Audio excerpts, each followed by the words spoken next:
Olá pessoal, tudo bem? Nessa videoaula eu vou corrigir a atividade avaliativa do primeiro bimestre, atividade valendo 10 pontos. Na próxima aula eu vou corrigir a prova bimestral do segundo bimestre. Então vamos lá. A atividade avaliativa do segundo bimestre está aqui na minha tela, né? Deveria ter sido entregue até o dia 23 de novembro. Observação: a lista deveria ter sido feita individualmente. E agora eu vou explicar aqui os passos para a resolução do exercício. Então o exercício ele vai usar duas APIs. A primeira vai ser o Node Server, que a gente vai utilizar como back-end. Qual que vai ser a função do Node Server?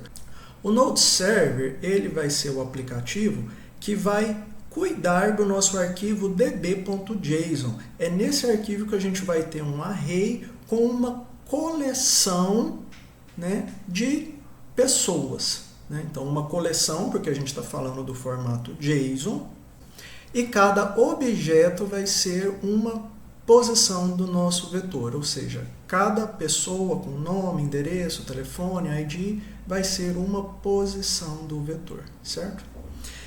Para o front-end, nós vamos usar a API Postman. Qual que é a função do Postman?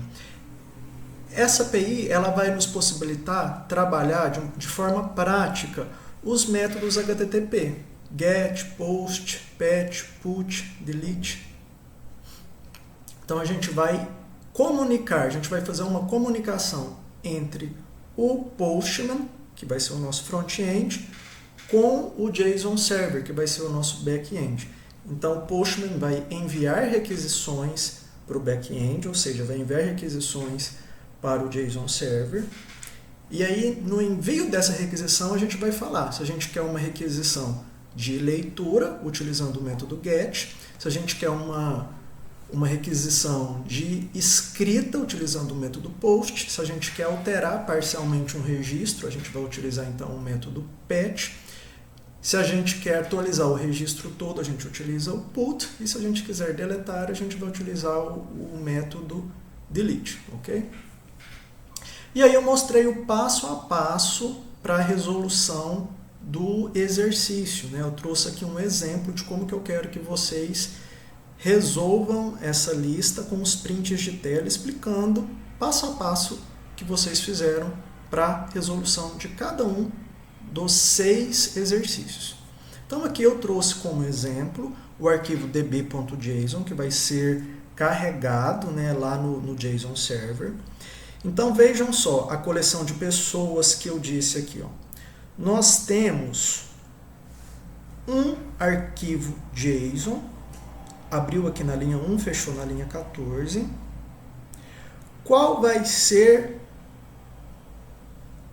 a chave, né, desse nosso arquivo JSON? Vai ser pessoas. Então aqui eu estabeleço a minha coleção de pessoas. Né? E o que é o valor de pessoas? É um array. Olha só, aqui na linha 2, abri colchete, fechei colchete na linha 13. Então é um array. Cada posição desse array, olha aqui, a vírgula separando a primeira posição da segunda posição.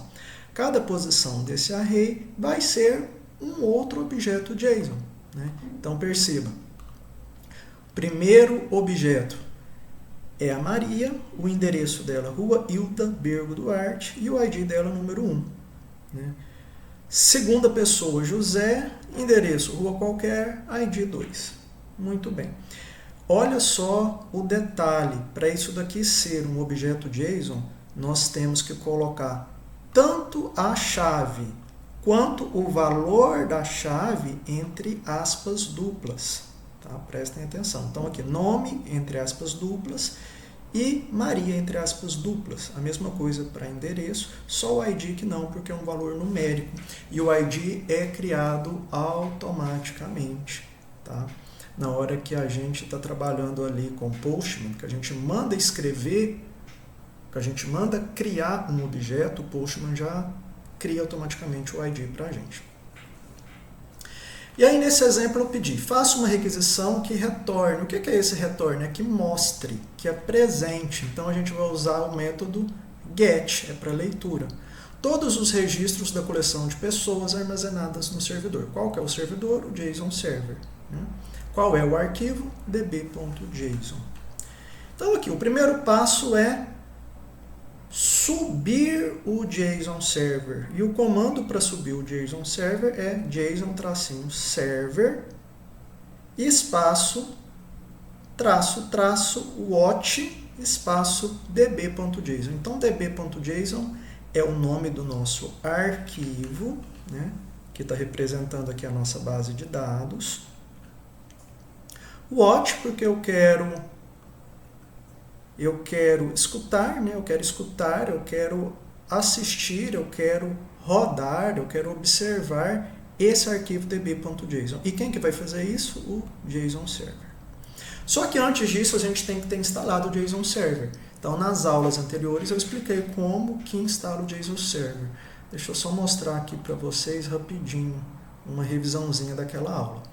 Então aqui vocês vão no Google, digitam JSON Server, né? O primeiro link que aparecer ali, ó, do Type Code, vocês já clicam e aí é só seguir esse materialzinho aqui que está disponível para vocês no Moodle.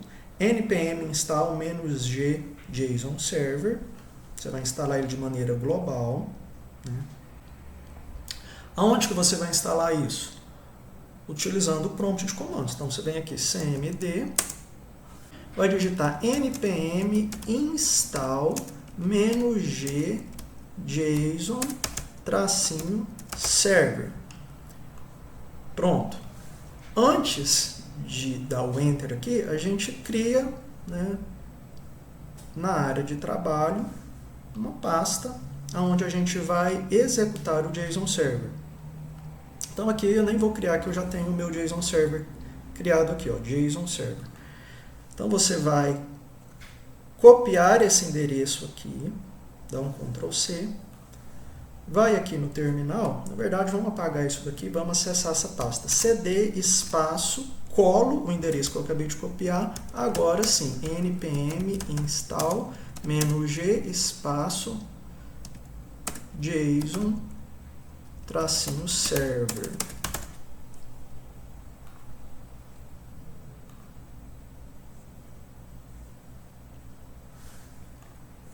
Quando eu dar Enter, ele vai instalar. Não vou fazer isso porque eu já tenho instalado aqui na minha máquina, certo?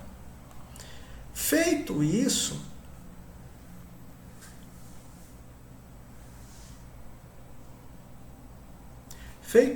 você vai ver o resultado aqui na sua tela, semelhante a isso daqui. E agora, basta a gente pegar o arquivo db.json, voltando aqui para o trabalho, db.json, copia, cria exatamente essa coleção de pessoas aqui. Ó. Pode ser outra, mas para seguir o modelo aqui do exercício, a gente cria exatamente esse daqui. Eu já tenho ele criado aqui dentro da minha pasta JSON Server. Olha aqui, ó, db.json. Vou abrir aqui com o Sublime.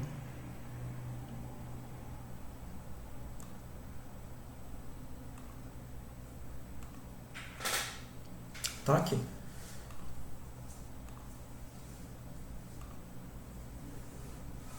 Beleza. Agora, o que a gente vai fazer? A gente vai seguir os passos aqui do exercício.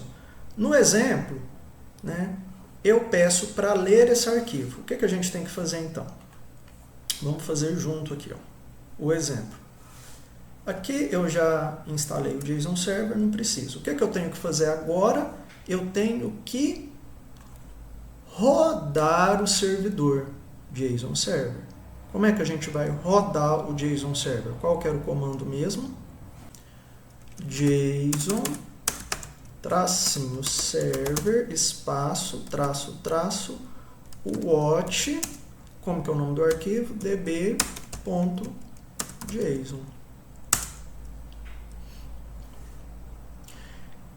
Ele acabou de subir o JSON Server e ele está rodando na porta 3000, está lendo a coleção de pessoas, certo? Agora a gente copia esse endereço. Por quê? Porque agora a gente vai abrir o Postman e vai enviar uma requisição para a porta 3000 para ler o arquivo db.json. O que é que a gente tem dentro do db.json? Nossa coleção de pessoas. Então vamos abrir o Postman.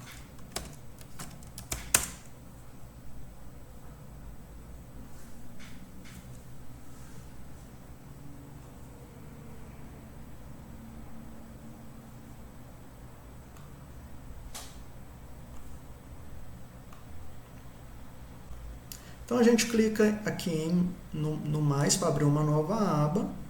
Por padrão já sai um método get. O que é que eu quero fazer? Eu quero enviar uma requisição de leitura. Para onde? Para a porta 3000, para a coleção de pessoas. Então eu colei esse endereço aqui. Ó. Endereço aqui desse recurso que a gente pegou do nosso prompt de comandos quando a gente subiu o JSON Server. Muito bem. Agora, o que é que eu preciso fazer? Eu quero só ler, né, a coleção de pessoas. Então, eu já coloquei aqui o método get, não preciso fazer nenhuma configuração, porque eu vou apenas ler. E agora eu vou clicar em Send. Eu vou enviar a requisição. E olha só o resultado. Ele trouxe toda a coleção de pessoas. Está aqui. Igualzinho está aqui no nosso arquivo original. Muito bem. Vamos agora, então, para o primeiro exercício. O que o primeiro exercício vai pedir? Considere um arquivo chamado db.json que contém a seguinte coleção, está lá. Faça uma requisição que insira um novo registro nessa coleção de pessoas. Bem, então vamos clicar aqui em mais para criar uma nova aba. Se eu quero inserir, qual é o método HTTP? Post. Quero inserir aonde? Na coleção de pessoas. Aonde que eu vou colocar a informação? Aqui no body. Vou selecionar aqui row, para a gente poder escrever a informação que eu quero. Bem, vou abrir e fechar o nosso objeto JSON. Quero colocar um novo registro. Nome, Flávio. Perceba, a chave está entre aspas duplas e o valor também entre aspas duplas. Vírgula, endereço, também entre aspas dupla. Valor desse endereço vai ser Rua Albertina de Souza, por exemplo. Muito bem. Antes de enviar, temos que verificar qual o tipo de dado que nós vamos enviar. Então, aqui eu vou alterar esse text e vou colocar o formato de dado que nós estamos enviando. Estamos enviando um JSON, então vou colocar JSON. E agora sim eu clico em Send. Está aqui, o ID 3 foi inserido. O Flávio com o endereço Rua Albertina de Souza. Então está aqui, ID 3, nosso arquivo db.json. Nome Flávio, endereço Rua Albertina de Souza. Muito bem. Próximo exercício, exercício 2. Considerando o novo elemento inserido no exercício 1, no nosso caso, o Flávio, faça uma requisição que atualize apenas o endereço desse registro. Bem, se eu quero atualizar apenas o endereço, aqui vai ser o método PET. Porque o PET altera parcialmente um registro. Então vamos substituir aqui, ao invés de Rua Albertina de Souza, o Flávio mudou de endereço, agora ele mora na Rua Isaú Rangel, por exemplo. Mas eu preciso informar qual é o ID que eu quero fazer a alteração. O Flávio, qual que é o ID dele? É o ID 3, então vou colocar aqui no meu endereço localhost 3000 /pessoas /3. Já está send aqui. Aliás, já está JSON aqui, podemos clicar em send. Olha só, atualizou. Documento original atualizado. Era Rua Albertina de Souza, agora Rua Isaú Rangel. Perfeito. Próximo exercício. Exercício 3. Faça uma requisição que atualize todo o registro cujo ID é igual a 1. Esse registro deverá conter, além do ID, apenas o nome e o telefone da pessoa, sendo que o nome da pessoa deve ser atualizado para Maria Aparecida. Então agora a gente quer atualizar o registro inteiro. Eu vou deixar só o ID. Então qual o método eu vou utilizar? Put. ID continua 3. Por quê? Vamos ver se é o 3 mesmo que ele pede aqui. Não, ele quer cujo ID é igual a 1. Então quem que é o ID igual a 1? É a Maria, da rua Hilda Bergo Duarte. Então vamos substituir aqui no post por 1. Queremos alterar a coleção de pessoas cujo ID é igual a 1. O nome da pessoa vai ser Maria Aparecida. Ele especifica um endereço? Não, ele quer que ao invés do endereço apareça o telefone da pessoa. Muito bem, então vamos substituir aqui endereço por telefone e aí a gente coloca um telefone fictício aqui para Maria Aparecida. Clicamos em Send, ele vai trocar, ele vai substituir o registro inteiro, cujo ID é igual a 1. Verifiquemos aqui na nossa coleção de pessoas, ele substituiu. Não tem mais telefone, não tem mais endereço, tem telefone e o nome passou a ser Maria Aparecida. Muito bem. Próximo. Questão 4. Faça uma requisição que remova da coleção de pessoas o registro cujo ID seja igual a 2. Então, se eu quero remover, qual é o método? Delete. Qual é o ID? 2. Preciso especificar o elemento? Não, já especifiquei o ID, não preciso atualizar nem inserir nada, eu quero deletar, então não preciso preocupar aqui com o body. Posso clicar aqui em Send, olha só, removeu. Podemos verificar aqui no nosso arquivo db.json, não temos mais o ID igual a 2. Quinto, faça uma requisição que retorne apenas o registro cujo ID é igual a 1. Então, esse retornar aqui é mostrar qual é o método get ID igual a 1. Quero só mostrar, não vou escrever nem atualizar, não preciso preocupar com o conteúdo de body. Clico em Send, lá, trouxe. Maria Aparecida, 999. O ID igual a 1, está aqui. Confere. Finalmente, questão 6. Faça uma requisição que retorne, que mostre todos os registros da coleção de pessoas após as evoluções realizadas nos exercícios 1, 2, 3 e 4. Bem, finalizados os exercícios 1, 2, 3, 4, quero ver o resultado. Então, eu não quero especificar um registro específico, e sim a coleção inteira. Então, basta eu colocar localhost 3000/pessoas e não especificar nenhum ID. Método get, para leitura, clico em Send, está lá. Após a execução dos exercícios 1, 2, 3, 4 e 5, nós temos esse resultado aqui na coleção de pessoas. A Maria Aparecida com o telefone e o Flávio com o endereço. Certinho, pessoal? Agora, na próxima videoaula, eu vou corrigir a prova bimestral do segundo bimestre. Até lá!